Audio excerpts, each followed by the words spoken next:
different kings from the different nations. We now proceed as we are galloping and trying King to gain more Dalinjabo time has been mentioned there as well. to welcome to the he must be podium there.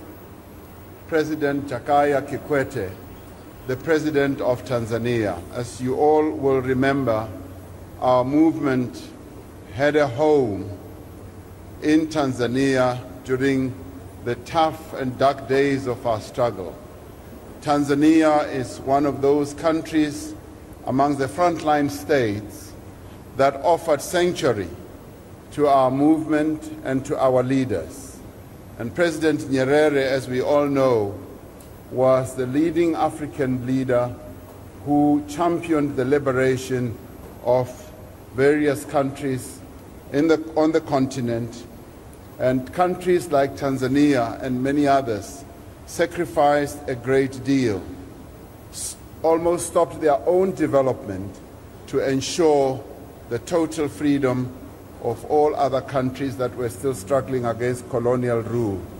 Tanzania stands amongst those countries that we hold in highest regard, and it is for that reason that we ask President Kikwete to come forward and pay his condolences to President Nelson Mandela. Umkhonto was seized where the military wing of the ANC operated from Dar es Salaam. Chris Hani, who was later murdered, operated from there in Dar, which is why this reference to Tanzania and its importance in the armed struggle. Your Excellency Jacob Zuma,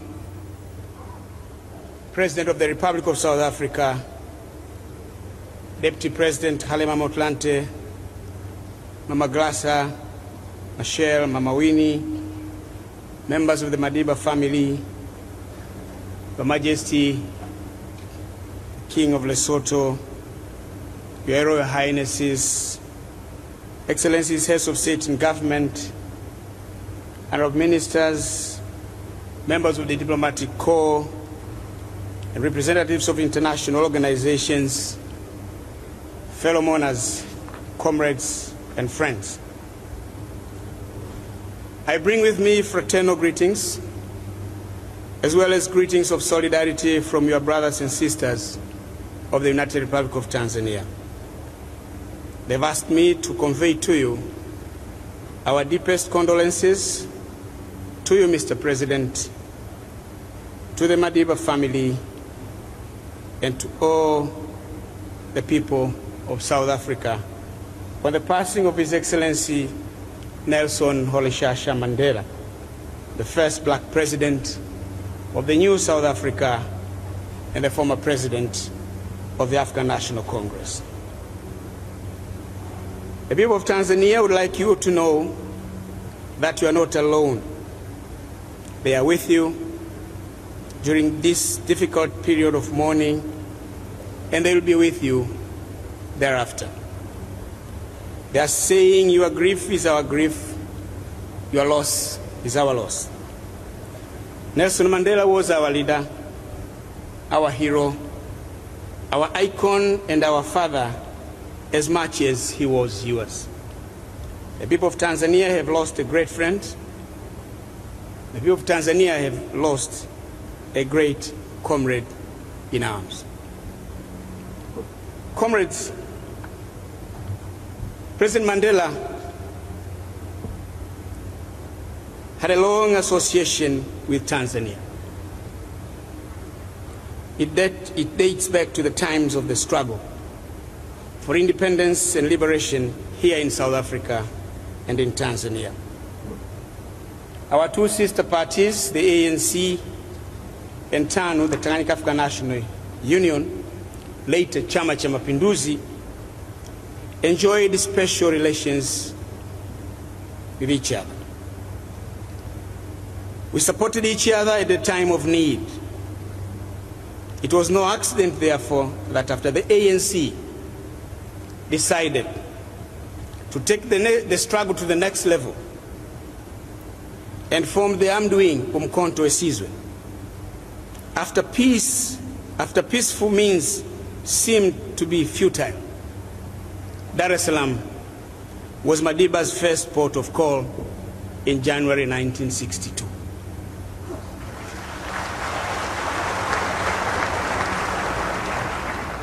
He left South Africa secretly through Bechuanaland at that time,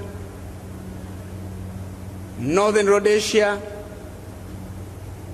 into Tanganyika through the town of Mbeya. And then from there, arrangements were made for him to come to Dar es Salaam. His mission was to seek support for the armed struggle and a place to train the MK combatants. Comrades and friends, he met our first president, now late, Julius Kambarage Nyerere. And I'm humbled to say that I have also come with me his widow, Mama Maria Nyerere, is here with us.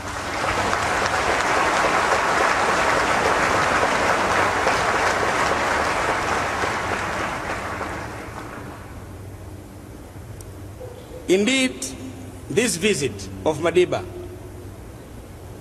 was later to become a landmark event which had the profound effect in changing the course of history of this great nation, culminating in the fall of apartheid in 1994 and the birth of the new South Africa.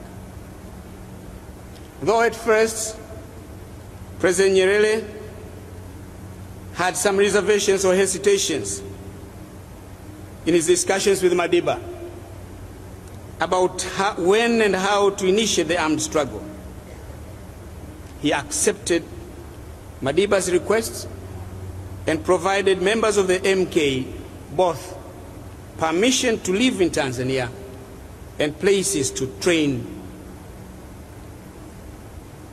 I'm sure the ANC and MK veterans gathered here, to them names like Kongwa, Mgagao, Morogoro, Mazimbu,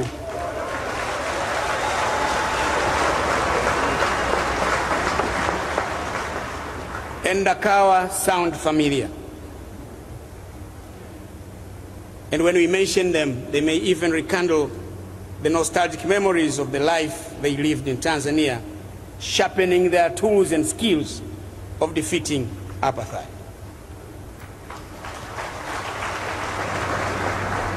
But President Nyerere went further. Beyond availing places to live and to train, he offered Tanzania's own moral and material support, meager as it was, but it was very symbolic to us. But also Mwalimu was instrumental in mobilizing regional and international support for training and arming the combatants. Indeed, this applied to all other liberation movements, the PAC, MPLA, SWAPO, ZANU, ZAPU, and FRELIMO.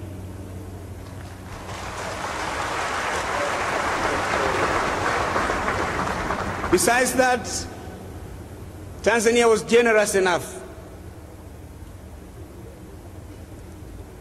to give cadres of the liberation movement travel documents.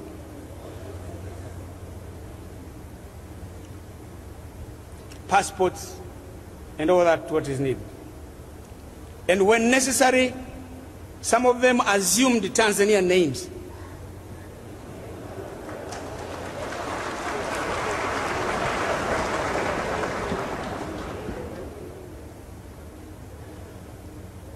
When Madiba came to Tanzania, he had no passport.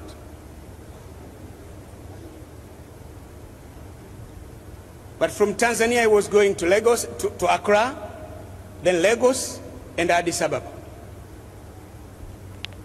He was given a Tanzanian travel document.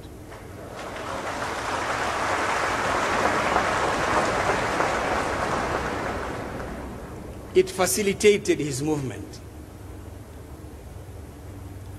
And I know a number of you use Tanzanian travel documents. I don't know if Tabo returned his.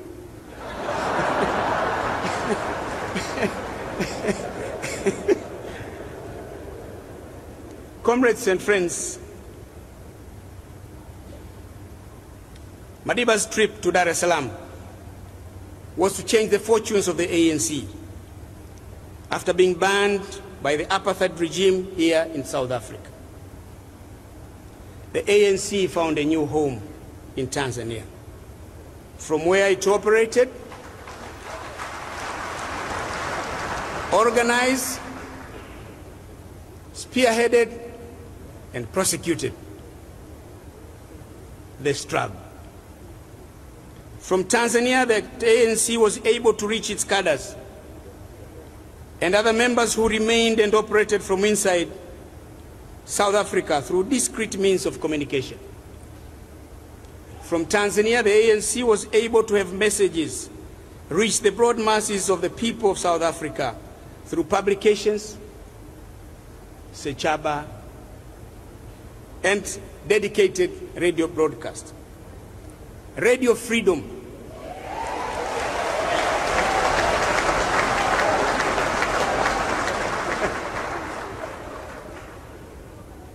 broadcasted from Dar es Salaam. As a matter of fact, the government of Tanzania had built a special radio station for the liberation movements.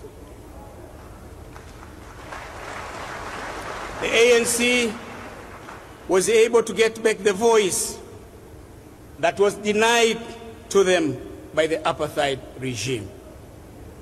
Comrades and friends, there is another interesting thing about Madiba's first visit to Tanzania in 1962, which I would like to share with you. In order to keep the visit discreet, he did not stay in hotels.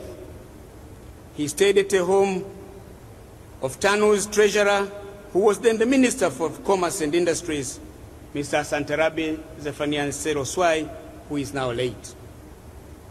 On his departure, on his onward trip to Accra, Lagos, Addis, and Algiers, he left behind his boots at Mr. Swai's home in the hope that on his way back, he would pick up the boots. Unfortunately, he could not pass through Dar es Salaam again, and shortly after arriving back in South Africa, he was arrested and imprisoned and spent the 27 years in Robben Island. But fortunately, the Swai family kept the boots, awaiting his return. In 1995, when Mandela was president, the pair of boots were handed back to him.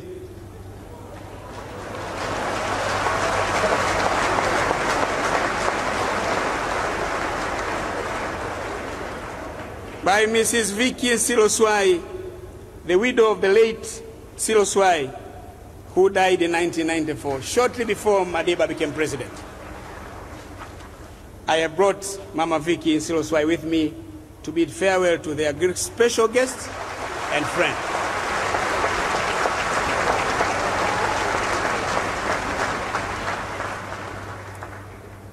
Comrades, after his release from prison, and after visiting Lusaka for the meetings of the National Executive Committee of the ANC, Madiba came to Dar es Salaam.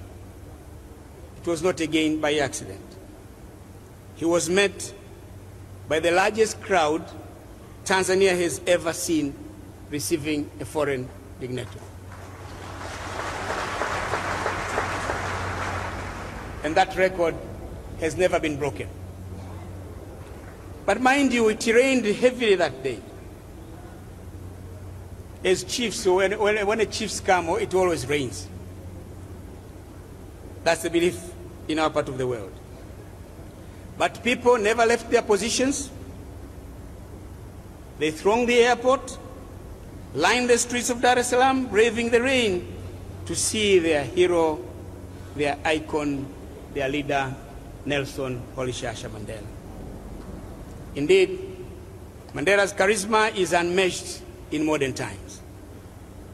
Of course, he visited the facilities of ANC, Morogoro, Iringa, and spent the night with the combatants of MK at Mgagao, their training base. Comrades and friends, I've narrated all these stories and anecdotes to let you, the people of South Africa, know how far back the current excellent relations between our two friendly countries and between the ANC and Chama Mapinduzi have come from. It is not by accident that South Africa and Tanzania enjoy excellent bilateral relations. We are close friends and allies because our common history unites us. We see eye to eye on many bilateral, regional and international issues. We support each other at regional and international fora. Comrades, it is none other than our founding father, First President Mwalimu Julius Nyerere, and the founding father of this new South Africa, President Nelson Mandela, who were responsible for this friendship and cooperation. They built very strong foundations for our bilateral relations. That is why I said at the beginning that Madiba is very much our leader, our hero, our icon, and our father as he is to you. That is why your sadness, grief, and sorrow are ours as well. That is why we also join you in celebrating the life of this great man. Comrades and friends, as we mourn the death of this great man, let us recommit ourselves to continue to strengthen the excellent relations which are so happy to exist between South Africa and Tanzania. Let us also continue to work closely together at regional and international fora to advance his ideals for a strong SADC, a vitalized African Union, and an effective United Nations bold enough to fight injustice, to fight for equality of all nations and all peoples. And let us fulfill his wish to see developing nations working together in unity and solidarity in pursuit of their rights and in their quest to lift themselves from poverty and prosperity. And you, my brothers and sisters of South Africa, Madiba has lived his life well. You should live his legacy. He has left behind a vibrant democracy. He left behind a new nation where black and white South Africans live together harmoniously. A nation where nobody is denied his or her basic rights because of the color of his skin. A nation where blacks can also prosper, unlike in the past when they were condemned to live in squalor, deprivation, and as third-class citizens in their own country. We know not all that he stood for has been achieved yet. It is foolhardy also to assume that all the ills of the former apartheid system will be corrected in these 19 years.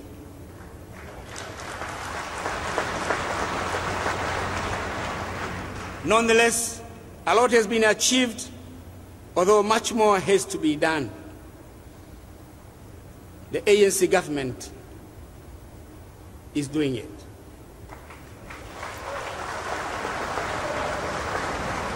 Please stay the course and always strive for greater excellence.